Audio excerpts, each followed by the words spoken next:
नमस्कार दोस्तों, एजुकेशन के पिटारे में आपका स्वागत है। आपका इकोनॉमिक्स का मनी एंड बैंकिंग का पार्ट 1 कंप्लीट हो चुका था। आज पार्ट 2 कराएंगे, जिसके अंदर एक बहुत अच्छा टॉपिक है जिसका नाम है बार्टर एक्सचेंज। देखो इसका मतलब क्या होता है। बार्टर एक्सचेंज का मतलब होता क्या, बार्टर है क्या चीज़, यानी कि एक ऐसी चीज़ बहुत पहले, अभी नहीं, काफ़ी साल पुरानी बात है, जब हमारे कंट्री में पैसा था ही नहीं। पैसा मतलब मनी थी नहीं। पहले बंदे क्या करते थे, वस्तु के बदले में, जहां वस्तु के बदले में वस्तुओं का उत्पादन किया जाता है। जैसे मान लो मैंने किसी बंदे को मार कर दिया, दूसरे से पेन ले लिया, ये क्या हो गया, बार्टर एक्सचेंज। यानी कि मैंने क्या किया, वस्तु के बदले में वस्तु का लेन देन करना ही बार्टर एक्सचेंज करा। ठीक है, इसे बोलते हैं बार्टर एक्सचेंज। देखो लिखा भी वही है, it refers to exchange of goods and services for goods. यानी कि मैंने गुड्स के बदले में गुड्स का क्या कर दिया, लेन देन कर दिया। वस्तु के बदले में वस्तु का लेन देन करना, क्यों? क्योंकि उस टाइम पे पैसा नहीं था, मनी नहीं थी, इसलिए बार्टर एक्सचेंज पहले होता था। ठीक, अब ध्यान सुनना उसमें होता क्या है। बार्टर इकोनॉमी यानी कि जो ये प्रोसीजर चल रहा है, यानी कि जो बार्टर एक्सचेंज चल रहा है, जो वस्तु के बदले वस्तु का लेन देन करते हैं, इस चीज को बार्टर इकोनॉमी कहा जाता है। इकोनॉमी के अंदर जो ये अपनाया गया, ये सारी की सारी चीजें, यहाँ पे किस तरीके से आपको वस्तु के बदले में वस्तु का लेन देन करना है, ठीक है, तो उसे हम क्या बोलते हैं, बार्टर इकोनॉमी कहते हैं। यानी कि C2C बोला नहीं था, कमोडिटी के बदले कमोडिटी। इसका मतलब क्या होता है, इसका मतलब होता है वस्तु, हमने वस्तु के बदले में वस्तु का ही लेन देन कर रहे हैं। जिसको जो चीज चाहिए, हम जा रहे हैं, हाँ भाई हम मेरे को ये चीज चाहिए, तो बंदा देखेंगे, हाँ भाई वो बंदा कौन है जिसको मेरे लिए, एग्जाम्पल, वस्तु के बदले वस्तु लेना।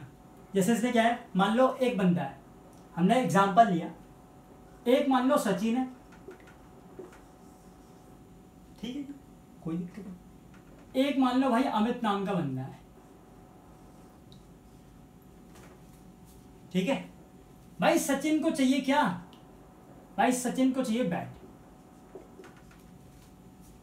तो ये इसको क्या चाहिए, बैट चाहिए, ठीक है। और इसके पास देने के लिए क्या है, देने के लिए मतलब वस्तु कौन सी है, इसके पास देने के लिए है बॉल मान लो, और इस बंदे को चाहिए बॉल, इसको क्या चाहिए, बॉल, और इसके पास देने को क्या है, बैट। तो यानी कि क्या करेगा सचिन, क्या करेगा, इस अमित के पास जाएगा, इससे बोलेगा भाई मुझे बैट दे दे और तू बॉल रख ले, बैट दे दे और तू बॉल रख ले। ये क्या हो गया, वस्तु के बदले में वस्तु का लेन देन हो गया। इसे हम क्या बोलते हैं, barter exchange, barter economy. Economy में ये चीज जो रूल चल रहा है, इसी को बार्टर इकोनॉमी कहते हैं, कमोडिटी के बदले कमोडिटी लेना। ये तो हो गया बार्टर एक्सचेंज के बारे में।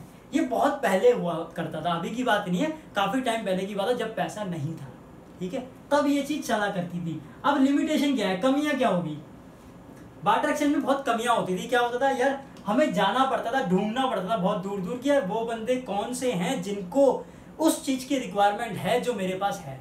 कहने का मतलब मान लो सचिन है एग्जाम्पल, अब ये वो बंदा देखेगा कि ऐसा कौन सा बंदा है जो बॉल लेने के इच्छुक हो, और उसके बदले में वो बंदा मुझे बैट देगा, वो ढूंढेगा कहाँ है भाई ऐसा बंदा।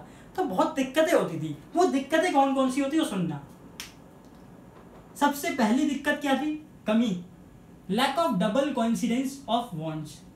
यानी कि डबल कोइंसिडेंस ऑफ वांट्स का मतलब क्या होता है, जब हम कोई चीज चाहते हैं, जैसे इसी का भी एग्जांपल देख लो, जैसे एक बंदा मान लो P, एक बंदा मान लो A, ठीक है, ठीक है। इस बंदे को गेहूं चाहिए, मान लो व्हीट चाहिए, गेहूं, इसको चाहिए चावल, ठीक है, कोई दिक्कत नहीं, इसको चाहिए चावल और इसको चाहिए गेहूं, ठीक है। अब ए के पास व्हीट तो है, लेकिन पी के पास चावल नहीं है देने को, कुछ और है, चावल नहीं है, कुछ और है। यानी कि पी की रिक्वायरमेंट तो पूरी हो रही है, पी को क्या चाहिए, व्हीट चाहिए, इसके पास व्हीट है देने को, यानी कि पी की रिक्वायरमेंट पूरी हो रही है, लेकिन ए की रिक्वायरमेंट पूरी नहीं हो पा रही। क्यों? क्योंकि ए को चाहिए चावल, जो कि इसके पी के पास है ही नहीं चावल, उसके पास कुछ और चीज है, कोई भी चीज, मान लो कोई दाल है, ठीक है ना, चावल नहीं है मान लो, तो इस कंडीशन को क्या बोलते हैं, lack of double coincidence of wants. भैया अगर आपको कोई चीज चाहिए होती है तो वो दो बंदे ना मिल नहीं पाते थे, दोनों की संतुष्टि पूरी नहीं हो पाती थी। जब पता है हाँ एक की हो जाती थी, क्योंकि एक को चाहिए होता था वो चीज कि हाँ भैया इसको क्या चाहिए, इसको चाहिए वीट चाहिए, वीट इसके पास है देने के लिए, तो इसकी तो पूरी संतुष्टि हो चुकी, भैया इसका तो काम खत्म। लेकिन इसको कौन देगा चावल, तेरे पास तो है नहीं भाई, पी कौन देगा। तो ऐसी कंडीशन में क्या होता था, दिक्कतें आती थी। ये दिक्कत थी आपकी डबल कॉन्सिडेंस की। दूसरा डबल कॉन्सिडेंस की तो कंप्लीट हो चुकी। Lack of store of value, जो हमारे पास कमोडिटी होती है ना, चाहे वो कोई भी कमोडिटी हो, देखो चाहे कोई आप एप्पल ले लो, ये एक तरीके से कोई वस्तु ही है, कोई फल हो गया, टमाटर ले लो भैया, कुछ भी चीज ले लो, गेहूं ले लो, ज्यादा टाइम के लिए ना इसको तुम स्टोर करके नहीं रख सकते, खराब हो जाएंगी भैया, ये गल जाएगा, कुछ हो जाएगा, इस शेप में दिक्कत, कीड़े लग जाएंगे, ये वो गल जाएगा पूरा, इसका खत्म, बिल्कुल कीमा बन जाएगा, बिल्कुल पानी सा बन जाएगा, है ना कहने का मतलब। तो ये ऐसी चीज है कि भाई इन चीजों को आप ज्यादा टाइम के लिए स्टोर में नहीं रख सकते। जैसे बोलते नहीं कि यार अगर आप बाहर से कहीं कुछ सामान लाए हो खाने का, या कोई भी चीज ऐसी लाए हो, इसे तुरंत खा ले भाई, ये ज्यादा दिन तक नहीं चलेगी, ये मुश्किल से मुश्किल 2 दिन 3 दिन चलेगी, उसके बाद खराब हो जाएगी, खा ले इसको। इसका मतलब क्या है कि हम इन चीजों को स्टोर नहीं कर सकते ज्यादा टाइम के लिए। कि ये भी एक तरीके से क्या हो गई, लिमिटेशन, ठीक है, बार्टर एक्सचेंज की।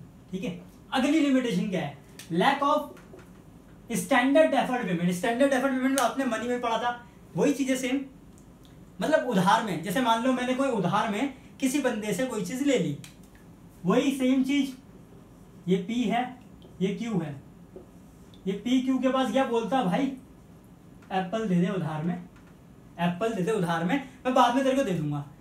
अब क्या गारंटी है कि जब पी उधार में एप्पल लेगा, जो वो एप्पल ले रहा है, यानी कि जो वो सेब ले रहा है उस बंदे से, क्या गारंटी कि वो जब लौटाएगा तो वो सेब सेम पहले वाले की तरह ही हो।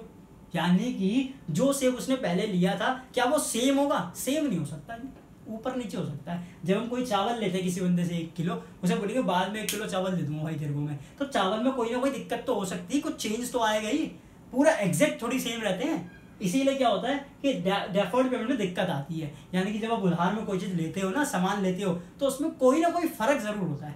ठीक है, कंपेयर अगर करते हैं तो। एक तो ये हो गई limitation, lack of common measure of value.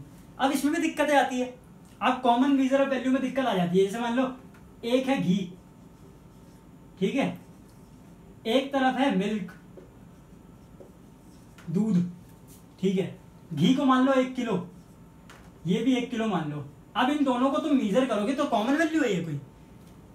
घी अपने आप में क्या है, ज्यादा वैल्यू होती है इसकी, होने को 1 किलो ही है, लेकिन अगर कंपेयर करोगे तो मीजरमेंट के दोनों सेम ही होती। घी की ज्यादा मेजरमेंट वैल्यू होती है, घी का भाई ज्यादा वो लगती है, कॉस्ट लगती है। और मिल्क में क्या है, मिल्क का तो एक किलो बहुत सस्ता होता है, तो कंपेयर नहीं कर सकते। एक तरीके से ये दोनों कॉमन नहीं है। ठीक है, तो इसमें भी दिक्कतें आती है कि भैया lack of common measure of value, ये भी दिक्कतें आती है। तो यहाँ तक क्या था इसकी बार्टर एक्सचेंज की डेफिनेशन और लिमिटेशन थी। बार्टर एक्सचेंज की क्या लिमिटेशन है, बहुत सारी लिमिटेशन कर सकते हैं आप। इसके अलावा कोई भी दिक्कत हो तो आप पूछ सकते हैं। ठीक है, तो हमारा चैनल है एजुकेशन का पिटारा, इसमें पूछिएगा कमेंट करके, कोई भी डाउट हो भैया, आपको कोई भी दिक्कत हो तो पूछ सकते हैं। ठीक है, बाकी बता ही दिया मैंने बार्टर एक्सचेंज क्या होता है, आपको बता दिया कि भैया वस्तु के बदले में वस्तु का लेन देन करना ही बार्टर एक्सचेंज कहलाता है। ठीक है, और इकोनॉमी के अंदर ये रूल जो चल रहा है उसी को क्या बोलते हैं, बार्टर इकोनॉमी, जहाँ पे ये रूल चल रहा होता है कि हाँ भैया ये लो और ये दो, मार कर लिया, पेन लिया, चलो भैया हो गई, गेहूं लिए, चावल ले लिए भैया उसके बदले में, तो क्या हो गया, इसे बोलते हैं बार्टर एक्सचेंज। वस्तु के बदले में वस्तु का लेन देन करना, काम खत्म। लेकिन इसमें दिक्कतें भी होती थी, दिक्कत बता दी कौन कौन सी दिक्कतें होती हैं। ठीक है, lack of double coincidence of bonds, दिक्कत पहली वाली।